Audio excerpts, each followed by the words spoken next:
Hello everybody. आज की इस वीडियो में मैं डिस्कस करने जा रहा हूँ CSIR नेट 2020 से कुछ और क्वेश्चंस।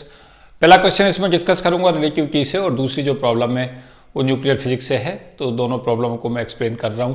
पहली प्रॉब्लम में a heavy particle of rest mass capital M while moving along the positive Z direction decay into two identical light particles with rest mass small m where capital M is greater than 2m।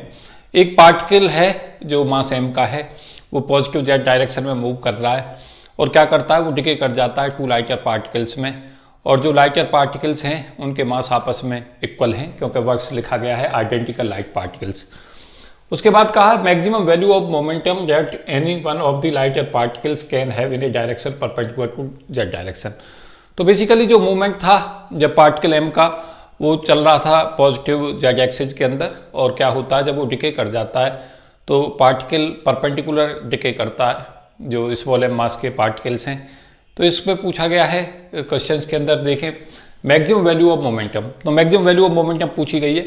ध्यान रखें कि particle अगर हमारा positive Z axis में चल रहा है वहाँ पर रिलेटिविटी अप्लाई होगी, और law of conservation of energy इसमें हम अप्लाई करें सबसे पहले। तो from law of conservation of energy में क्या होगा कि जो रेस्ट मास है मास का, जो कैपिटल M मास का है उसका mc² होगा, और लाइटर पार्टिकल्स का जो मास है पहले का वो होगा m/√1 - v²/c² relativistic mass into c², ये टोटल एनर्जी होगी मास स्मॉल m की, और दूसरे वाले की भी सेम होगी प्लस mc²/√1 - v²/c²। यहाँ से क्या करें, c² को कैंसिल आउट कर दें तो कैपिटल M/2m होगा, क्योंकि यहाँ से m और m दोनों ऐड हो जाएंगे, c² कैंसिल आउट हो चुका होगा, तो m/2m की जो वैल्यू है वो आएगी 1/√1 - v²/c², और इसे 1 - v²/c² को हम लिख पाएंगे 2 स्मॉल m कैपिटल M²। यहीं से स्क्वायर कर दें और रिवर्स कर दें तो v की वैल्यू यहाँ से सॉल्व कर लें, v बराबर आ जाएगा c√1 - 2 small m capital M का होल स्क्वायर।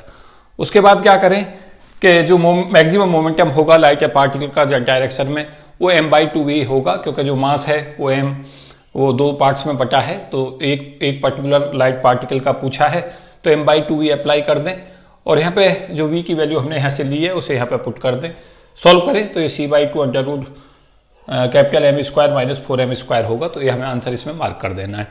तो काफ़ी अच्छा क्वेश्चन में से कहूँगा, पहले भी इस पैटर्न पर क्वेश्चन आते रहे हैं। क्वेश्चन नंबर 2 भी ऐसा है जो पहले आ चुका है, लगातार आता रहता है। बाइंडिंग एनर्जी दे रखी है न्यूक्लियस की, B बराबर A1A - A2A की पावर 2/3 -A3 Z² A की पावर -1/3 -A4 A - 2Z का स्क्वायर A-1। इसमें पूछा एटॉमिक नंबर Z है, A मास नंबर है, पूछा नेचुरली स्टेबल आइसोबार कैलकुलेट करें, तो यहाँ पे dB/dz कर दें। स्टेबल आइसोबार के लिए मैंने बहुत सारी प्रॉब्लम पहले भी की हैं, तो dB/dz को जैसे जीरो करेंगे तो यहाँ से ये टर्म दोनों जीरो रहेंगी क्योंकि z का फंक्शन नहीं है। यहाँ से वैल्यू आएगी, ये आएगी जब z के रेस्पेक्ट डिफरेंस करेंगे -A3 2Z A की पावर -1/3, और यहाँ इससे डिफ्रेंसिएशन आएगा -A4 × 2 ब्रैकेट में A - 2Z अपॉन A और -2। इस पूरे को जीरो कर दें dB/dz को, जैसे हम मैक्सिमा मिनिमा करते हैं। उसके बाद इसे z के लिए सॉल्व कर लें तो z की वैल्यू यहाँ से हमें मिलेगी A/1/2/1/60 A की पावर 2/3, क्योंकि जो यहाँ से फॉर्मूला बनेगा वो बनेगा Z A/2 plus A3/2A4 A की पावर 2/3। A3/A4 की वैल्यू क्वेश्चंस के अंदर दे रखी है, यहाँ पे मैंने लिखी है। A4/A3 30 है, तो A3/A4 की जो वैल्यू है वो हमारी हो जाएगी 1/30, जो यहाँ पर रख दी गई है। तो Z बराबर आ जाएगा A/2 प्लस 1/60 और A की पावर 2/3। उसके बाद इस 60 को ऊपर ले जाएं तो Z हो जाएगा 60A/120 प्लस A की पावर 2/3। तो सी आंसर इसमें मार्क कर देना था। तो दोनों अच्छी प्रॉब्लम मैं इन्हें कहूँगा। साथ साथ ये भी बताना चाहूँगा कि मैं जो कंट्रोवर्शियल क्वेश्चन है, जिस पे क्वेश्चंस में कुछ मुझे मिस्टेक लग रही है, उसे मैं जल्दी ही डिस्कस करने वाला हूँ।